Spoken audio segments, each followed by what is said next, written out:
Alors je me tournai vers Dieu de toute mon âme languissante. C'était pendant l'octave de la fête Dieu. Dieu me remplit d'une lumière intérieure, d'une connaissance approfondie de celui qui est le plus grand bien et la plus grande beauté. Je reconnus combien j'étais aimé de Dieu de toute l'éternité. Pendant les vêpres, par des mots tout simples, je fis vœu de chasteté perpétuelle. Depuis ce moment, je sentis une grande intimité avec Dieu, mon époux, et fis une petite cellule dans mon cœur où je demeurerai toujours avec Jésus. Enfin, vint le moment où la porte du couvent s'ouvrit pour moi. C'était le 1er août au soir, la veille de la fête de Notre-Dame des Anges. Je me sentais extrêmement heureuse. Il me semblait que j'étais entrée au paradis. Mon cœur n'était qu'action de grâce. Mais après 3 semaines, je m'aperçus que l'on consacrait peu de temps à l'oraison. Et pour bien d'autres désirs de mon âme, je pensais que je devais entrer dans un couvent plus strict. Cette idée, ou plutôt cette tentation, s'affermissait dans mon âme et devenait de plus en plus forte, bien qu'elle soit opposée à la volonté divine.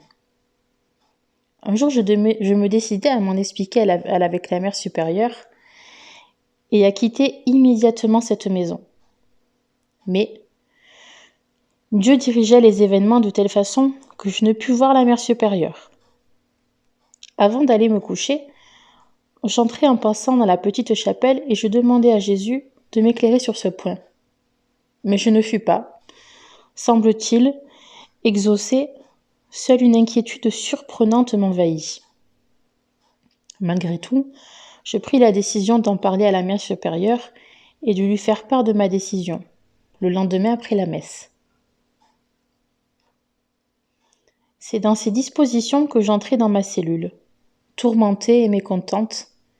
Les sœurs étaient déjà couchées et la lumière éteinte. Je ne savais que faire de ma personne.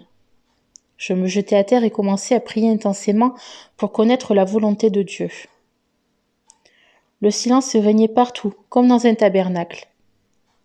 Toutes les sœurs, telles de blanches hosties, reposaient, enfermées dans le calice de Jésus.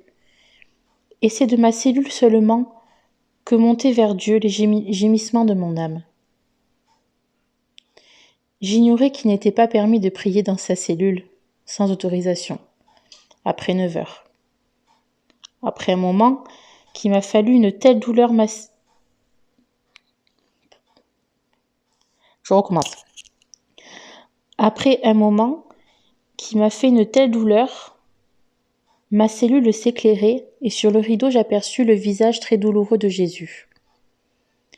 Il était couvert de plaies ouvertes et de grosses larmes tombaient sur mon couvre-lit. J'ignorais tout ce que cela signifiait. Je demandai à Jésus : « Qui vous a fait une telle douleur ? » Jésus me dit : « C'est toi qui me feras souffrir si tu quittes ce couvent. C'est ici et non ailleurs que je t'ai appelé, et je t'y ai préparé de nombreuses grâces. » Je demandai pardon à notre Seigneur, et tout de suite j'oubliai la résolution que j'avais prise. Le lendemain était jour de confession. Je racontai les faits de la nuit. Mon confesseur déclara que la volonté divine était évidente, je devais rester dans ce couvent, et il m'était même défendu de penser à un autre. Depuis ce moment, je me suis toujours sentie heureuse et satisfaite. Peu après, je tombai malade.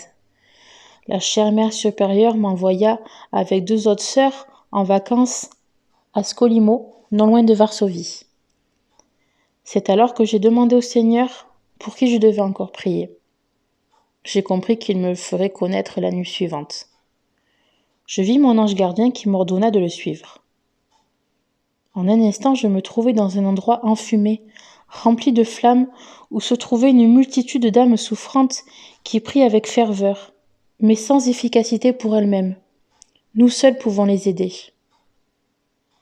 Les flammes qui les brûlaient ne me touchaient pas. Mon ange gardien ne me quittait pas un seul instant. Et je demandais à ces âmes quelle était leur plus grande souffrance. Elles me répondirent d'un commun accord que c'était la nostalgie de Dieu. J'ai vu la Sainte Vierge visitant les âmes au purgatoire.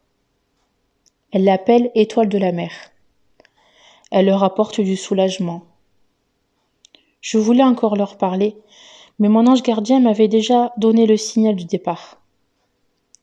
Nous sortions de cette prison de douleur quand Dieu a dit « Ma miséricorde ne veut pas cela, mais la justice l'exige. »